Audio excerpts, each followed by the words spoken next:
Spoilers and offensive content to come. We are Carlos Dave Anime Rave. We are a secret organization entrusted with the peace of all who dwell in this world. But you haven't heard of us because all of our deeds are kept secret.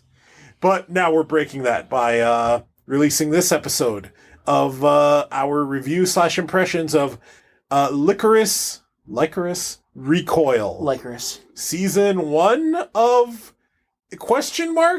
Yeah. Dave, what did you think of Lycoris Recoil? I liked it. I really did.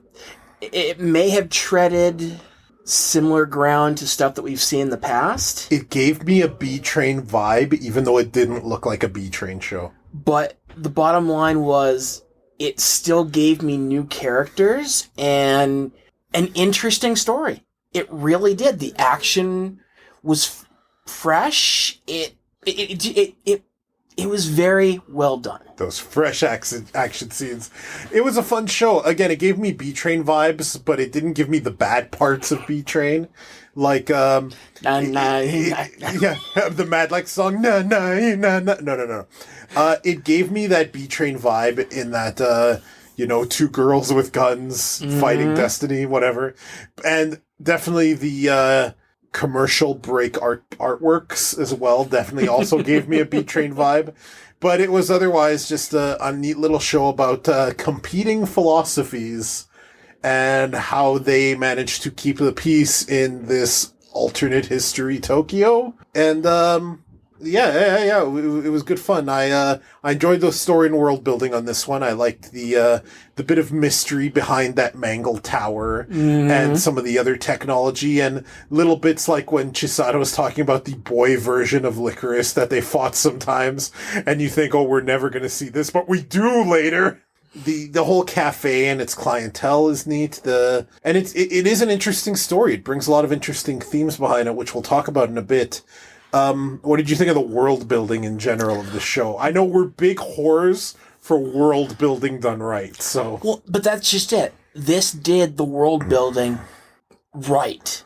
It gave us enough sub-characters to get other thoughts about other walks of life within the world. Everything from the police officers wanting to do their job but not liking conspiracies and wanting to know the truth, to the various little people who came along for their board game / cafe stuff and how their lives were affected by the characters. And just the idea partway of the cafe closing, how much it threw them into turmoil because there was no notice, no nothing. It just, where am I going to write my book? It was so quaint in that way. You knew you were dealing with dangerous people who could be dangerous, but yet they had lives outside of the events. That is something that ties into a big theme of the show, and that's that Chisato, our main character, is maybe the most gifted assassin alive, able to dodge bullets because she can read your movements so good that she just tilts her head and where you were shooting is no longer on target. Mm-hmm. But despite being history's greatest assassin, basically, she has a love for life and doesn't want to kill. And it's kind of an interesting philosophy for one so young like her to have. Like, she's still a kid, so this is similar to other shows we've seen like this, that where the government uses children to kill people. But she's kind of developed this real worldly, mature philosophy of, but people aren't inherently bad, I'm not going to kill them. And that plays with her co-protagonist, Takina, who is okay with killing to preserve the peace and eventually to attempt to preserve the life of Chisato, who ends up meaning quite a lot to her, opening up her walls and boundaries and whatnot. Well, and I mean, Takina was basically, at least at the beginning, she was the typical agent of, or she was a typical Lycoris. Yeah. And like, by the book, we do things a certain way. I want to go back. I don't want to be on this stupid cafe.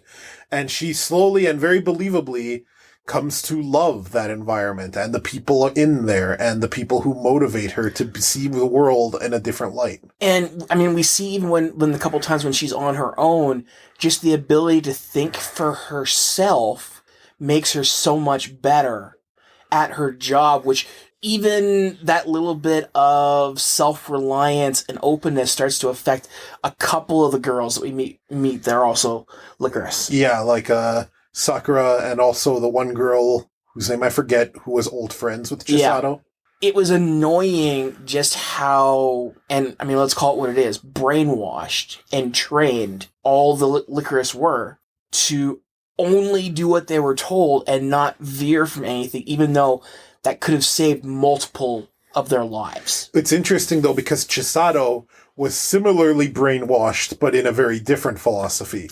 Not the philosophy of saving life, but more the philosophy of that she firmly believed in Mr. Yoshi and his plan for her, even though a lot of evidence to the contrary starts to come up that he does not have her best interests at heart. Well, and that's where Mika came in, though, because it was obvious that Chisato was I'm not going to say a typical Lycoris, because she was always fucking amazing, according to the stuff they showed us for early days. But that Mika, who was supposed to keep her on the assassin's path, de-brainwashed her. Yeah, basically. To a certain extent. And man, did Shinji not like that. In a big way, Mika is Chisato's, father. Well, Mr. Yoshi was too. They're kind of both her surrogate dads, but only one of them truly cares for her. Well, and I mean, Shinji, the problem with Shinji in that is that if he wanted to actually have a relationship / try and exert a little bit of that control to keep her on the assassin's path, he did it completely wrong. Because he basically stopped his relationship with Mika for the most part. He only popped up once in a while and didn't, tell Chisato that he was the one who got her the new heart. So he didn't really exert any of the real influence that he could have had on her. He left everything up to Mika, and Mika stopped seeing her as the little assassin and as a daughter. And that just destroyed all the plans. When Mika turns up later, reveals his walking cane thing is just a ruse, and just completely one-side fist fights Mr. Yoshi's assistant assassin woman. That was great. Just completely owns the shit out of her with fake bullets. That's where you see, Mika too also decided that taking lives just willy-nilly is not cool. And maybe she learned that from Chisato, or maybe they learned it from each other. I'm not exactly sure. And actually, no, I'm going to say I'm absolutely sure that Mika killed the assistant. He may have stopped her with fake bullets, but that's probably what he had on him. Because you have to remember, I mean, I wouldn't have been surprised if, he Mortal Kombated the heart out of Yoshi's chest there. I mean, we know he killed Mr. Yoshi. He had to. He had to get the heart. Yeah. And we know that he fucking flubbed Mr. Yoshi's last message because Yoshi expected that Chisato was going to earn the heart by killing finally. Yep. And, but I mean, this is a show of philosophies. We have the kill or not philosophy that we get through with Chisato and Takina. Even though they're fastly becoming really, really good friends, they still have these opposing philosophies, and how that plays with each other is interesting. There is another interesting one in the form of Majima. Yes. Because Majima, who was ultimately the main villain of the show, he was definitely the prime antagonist, even above Mr. Yoshi, in my opinion, because he's the one who was ultimately the final boss of the show, or this season, if there's going to be more. And he has an interesting philosophy to his madness too. He thinks that the side that keeping people in the dark about what's really happening is hurting them, and that people need to see and be able to choose to be either in line with the system or not, to be truly free. And he's not wrong, actually. He went about it the wrong way, in my humble opinion, but there's an interesting question there, and it's not a question we need to answer. It's just interesting to see a show present the question of, hey, was the villain right or not? Because the villain made really good points. And Majima is actually a really interesting villain. I find that in a lot of animes, the villains tend to be very one note, but Majima had depth to him. He's a killer and sometimes sadistic, but there's a real purpose, a real method to his madness. I was reminded a little bit of a less crazy version of Heath Ledger's Joker from The Dark Knight. Yeah. In that Majima's an agent of chaos, but because he believes that is what the world needs. And he says it himself, if Lycoris was on the losing end, he might have opposed them. So he probably believes in some government oversight and some need to keep secrets. He just thought it went too far.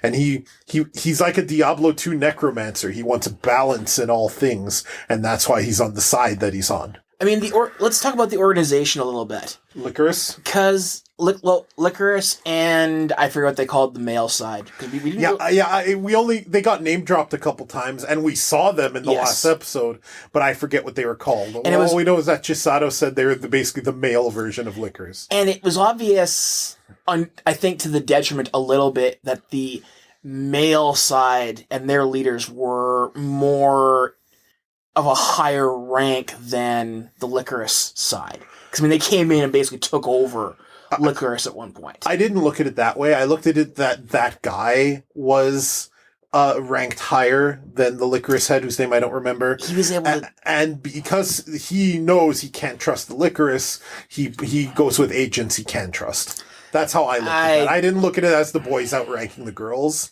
as much as this one guy outranked this one girl, and he started causing shit. Maybe. Plus, let's keep in mind, they're painted as the bad guys. So yeah, I guess. Mm-hmm.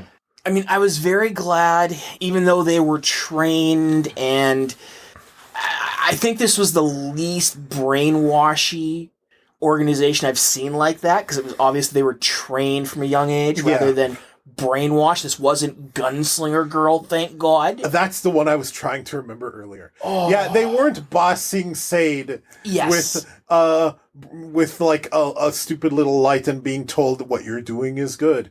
No, it's clear that they were trained, and there definitely some brainwashing involved because they're children. And the adults in the room are telling these children that they're doing the right thing by murdering people.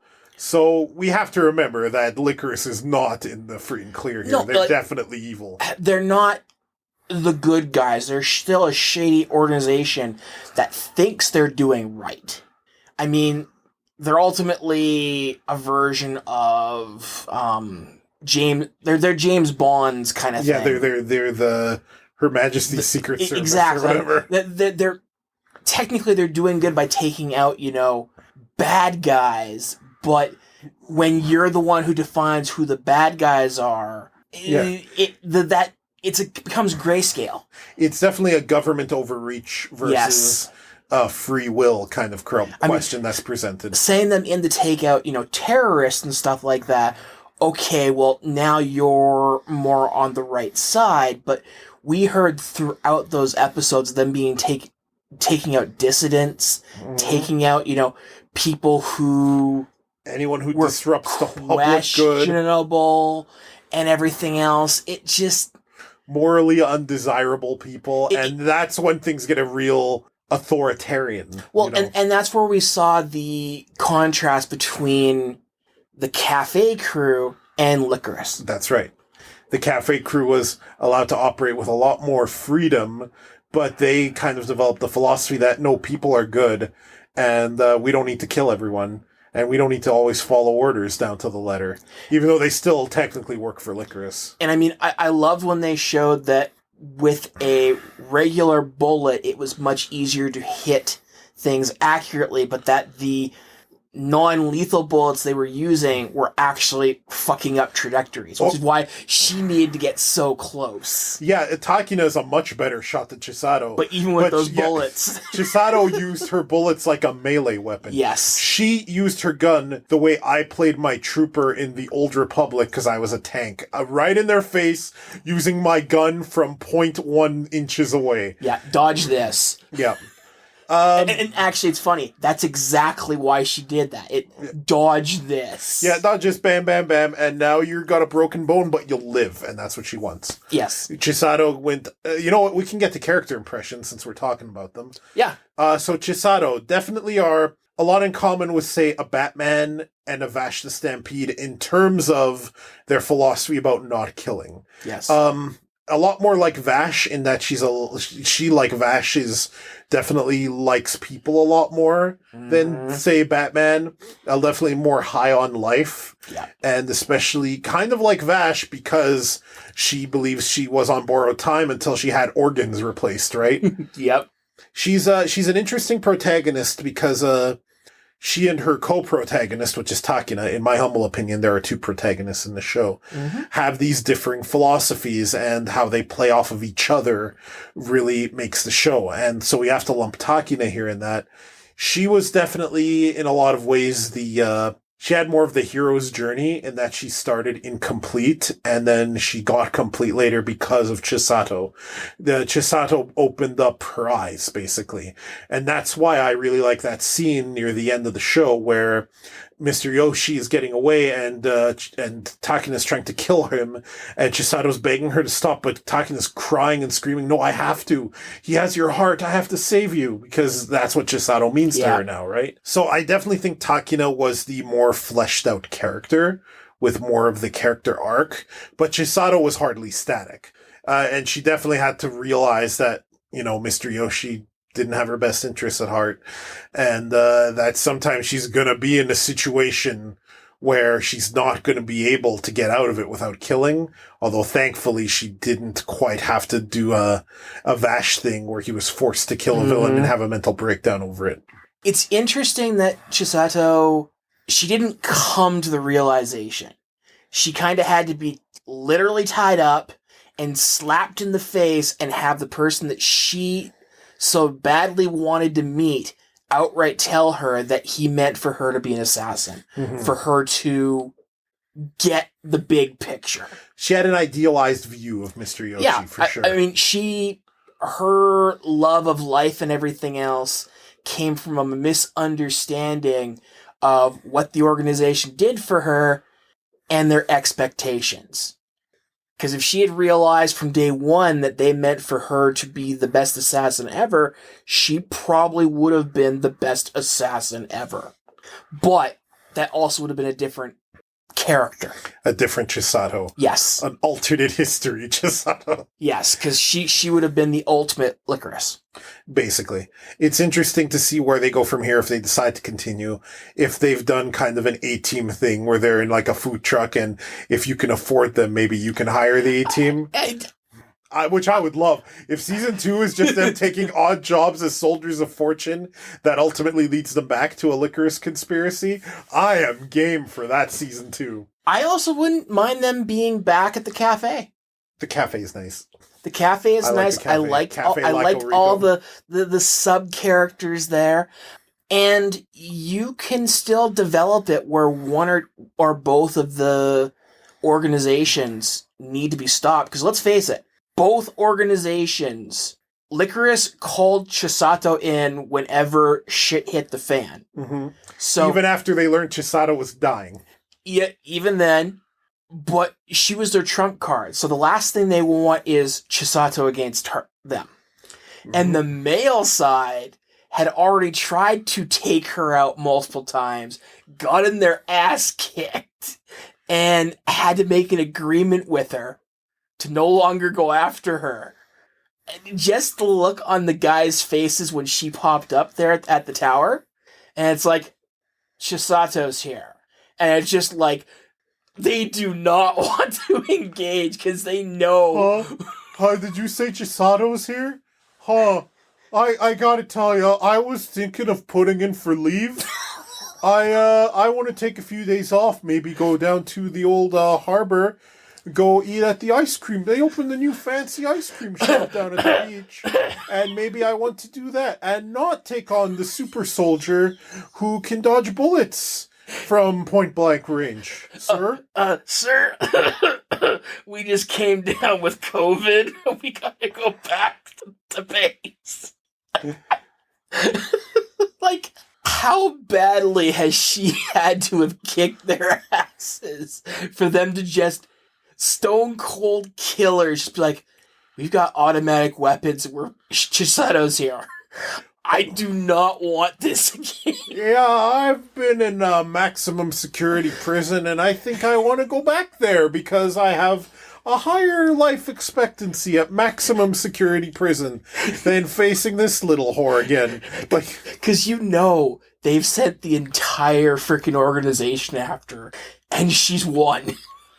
yeah, Chisato's you really got a plan to fight Chisato, and we'll get to that when we get to Majima here, but... And that's the funny thing, is... She's not invincible. She's not invincible. With a plan, you could beat her. But again... But that plan can't be full frontal assault.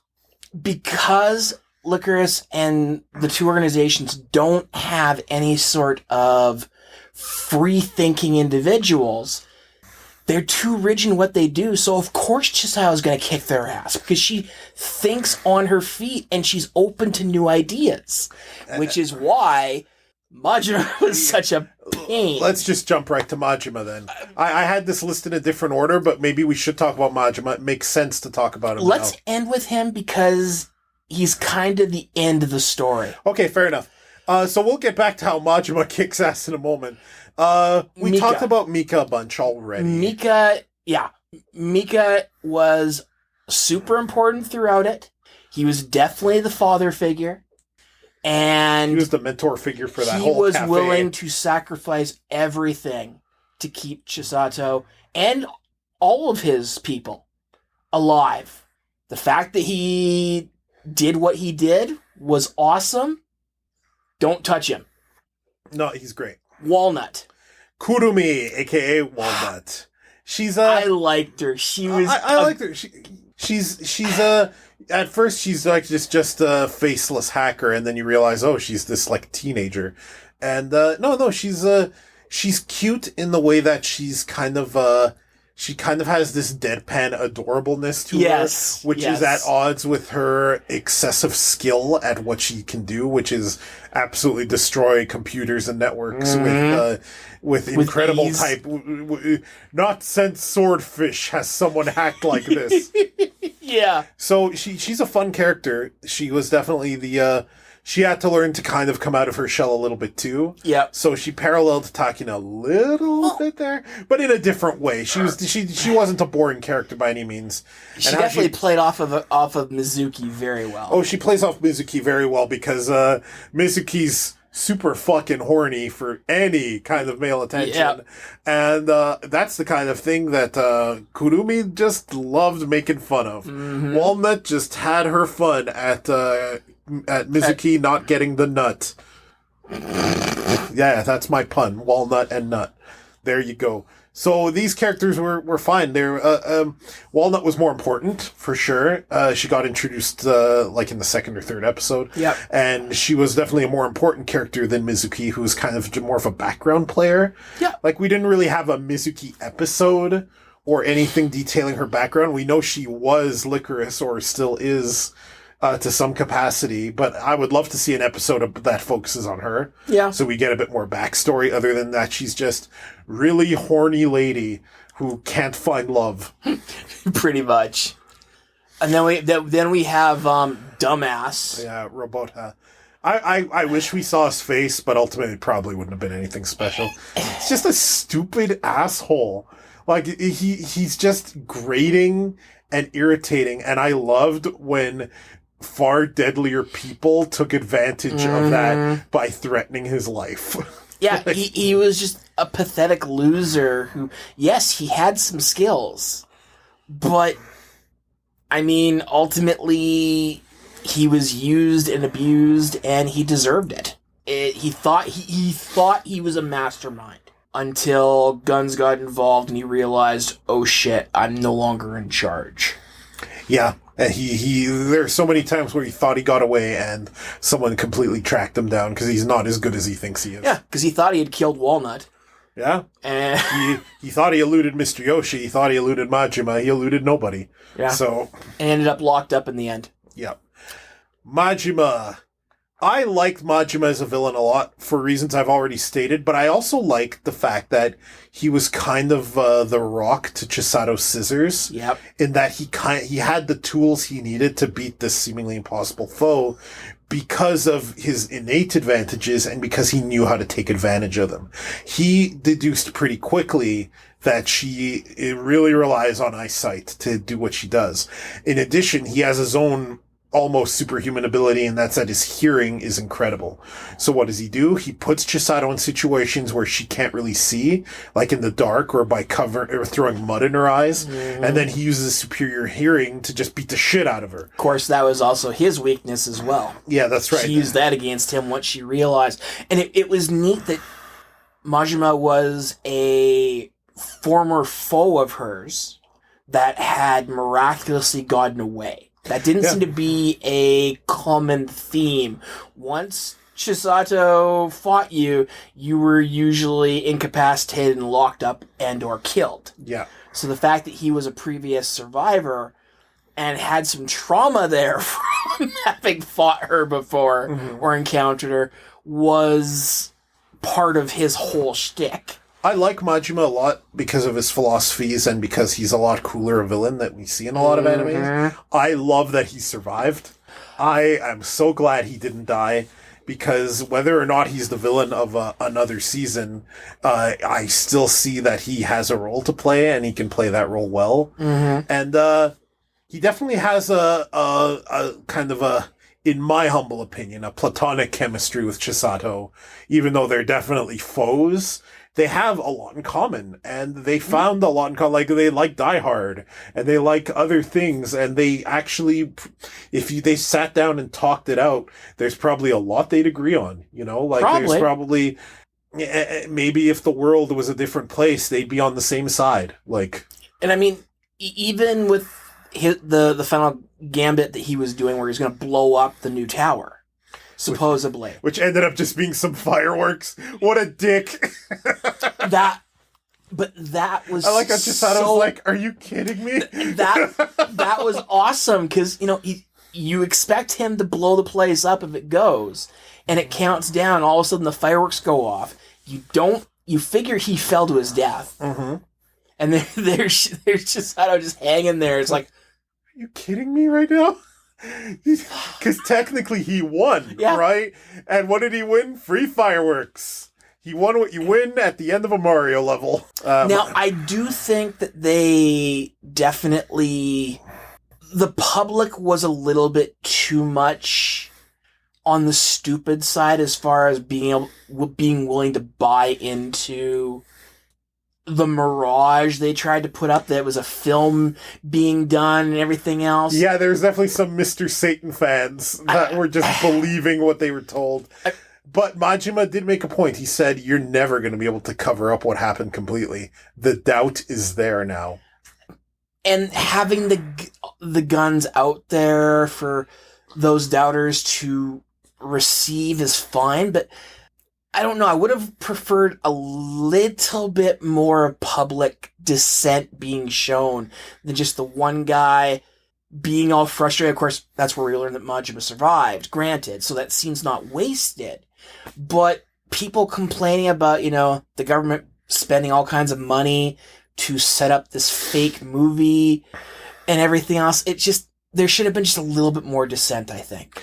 Yeah, I understand that. I think that there's room for that should the story continue. But seeing it now, I don't think would have hurt either. It's the same argument I have where there's... I wish they would have shown Takina being a little more emotional when she found Chisato was alive. Because she was definitely super emotional when she was trying to kill Mr. Yoshi for Chisato's sake. And I'm not saying there needed to be an overall, super lovey-dovey thing. I kind of just wanted to see Takina need to compose herself a little bit. And they kind of just didn't. And I was waiting for that in the last episode and I didn't get it. But at the same time, it doesn't hurt too much that we didn't get that. It's just something I really wanted to see. And I understand that. I get why they didn't, because... Honestly, them finding out that where she is, because they know that she's alive, or they figure she's alive because she ran from the operation table. Well, she didn't know what she was going to do with herself. Well, She also got a new lease on life. She was kind of convinced she was gonna die. well, Now she doesn't know what to do with herself. I get that. I get that she woke up on the table. She didn't know that she had a new heart at that point. And so she ran and everything else. I get that. I kind of take it as having to hunt her down is where Takina kind of took out some of her emotion there. There's nothing saying that they couldn't become a couple, especially now that we know that Chisato will live for years and years and years. I hope this heart's a little bit more stable against electroshocks. Right. Granted, I mean, they did have to basically put 2 probes and do multi-voltage stuff to short out her old one. I mean, in this world, the right stun gun could do that, so you gotta be careful. I hope it's a little bit more shielded. Yeah, that was some shielding. Because that would be a definitely help. Weakness. Some RF shielding in her heart. But yeah, I mean, I did enjoy the picture she sent back with her tied to the tree, you know? Yeah, found her. Got her. Let's get to the controversy regarding the show. So we're going to, I'm what I'm about to say, I'm intending to offend nobody.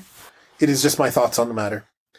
In my humble opinion, I saw loads of romantic chemistry between Chisato and Takina, and I saw loads of platonic chemistry between Chisato and Majima.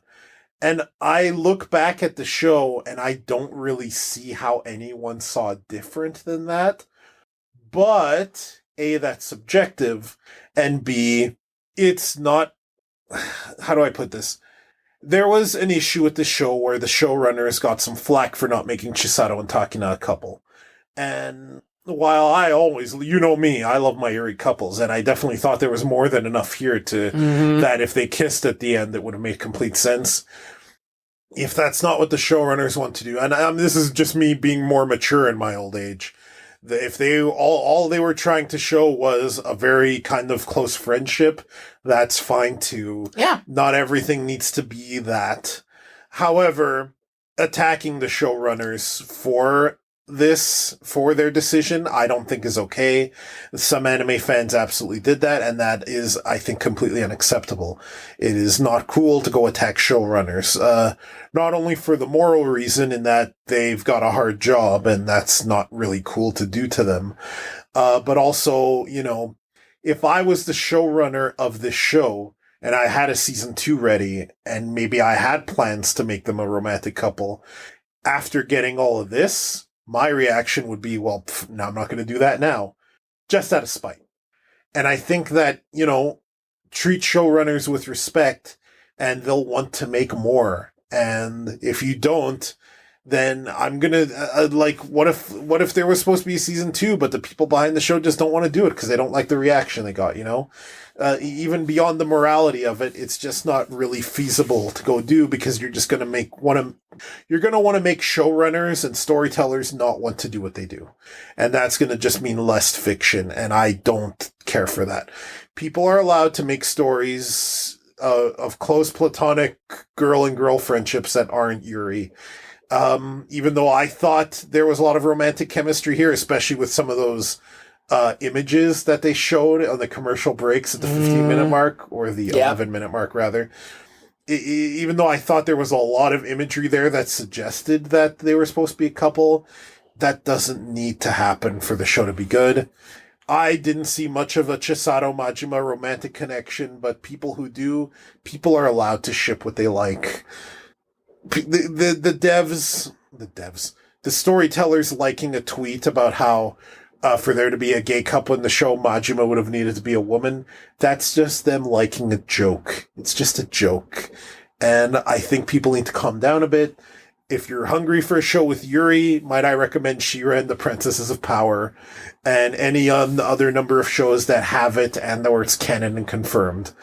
I don't think that making a big scene about this show is going to help anybody. Yeah, no, you can share your opinions in a non-toxic way without attacking something.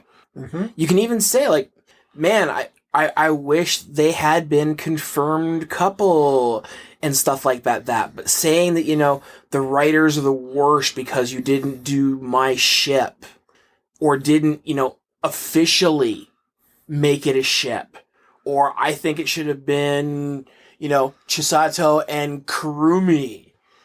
Or if somebody does say that pairing and you walk all over them, that doesn't mean that you're the good guy. I mean, going after other people's ships is bad. Yeah, just, if you don't like what someone's saying, just block them. Just move on. Just move on. These are not real people. These characters, they're not real. That's ultimately what we need to remember. They're not real. Yeah, there are issues with representation in fiction. Acting this way towards the showrunners is not going to fix that. Yeah. At all. So that's our take on the controversy. Regarding the pairings, again, I thought Chisato and Takina had way more chemistry than Chisato and Majima, which I thought had a more platonic chemistry. Yes. But do we want to see another season? Maybe address that and other questions. I would love to see another season of Lycoris Recoil. I would love, even if they do an A-team thing, or even if they go back to the cafe, yeah, show me more. I like what I saw. I thought the dialogue was really good. We watched the dub. I've seen the sub as well. I think both are fine. A lot of anime doesn't have great dialogue, and I thought this show did have good dialogue. So, good dialogue, good characters. Yeah, I would love to see more of Lycoris Recoil. From what I understand, we've basically seen the manga as a whole, but with how popular this show has been, that they are considering doing more manga, therefore the possibility of a season 2 is very possible. Yeah, I guess we'll check in on this show in another 5 years or whatever. 4 or 5 years seems pretty likely at that point. And see if more comes out, because I thought it was quite enjoyable. They could also do the anime first. That's a possibility. Definitely a possibility. I would love to see another season, but if I don't, I'm not going to be sad either. Yeah. Because though this had a beginning, middle, and end, it had a full story arc for the characters, and it could end here, and I'd be okay with that too. And it was the proper length. Yeah. I don't think this show outstayed its welcome, and I don't feel like I needed more episodes. So, giddy up. Sometimes these 12 or 13 episode series, I feel like I need more episodes. I didn't feel that here. I feel like I got everything I needed. It was a good length. Mm-hmm. It gave us everything that we needed, and I mean, heck, at episode 10, I'm like, how is this going another few episodes? No, but they did. They wrapped it up. They managed to use the episodes very well. I agree. But folks, what did you think of Lycoris Recoil? We want to hear from you. Leave us a comment on this video. If you're listening to the audio version of this, go to animerave.xyz and you can leave us a voicemail there. We are Carl's Nave Anime Rave. We are the best organization who fights other organizations. And we'll talk to you next time we have something to review. Tune in next time.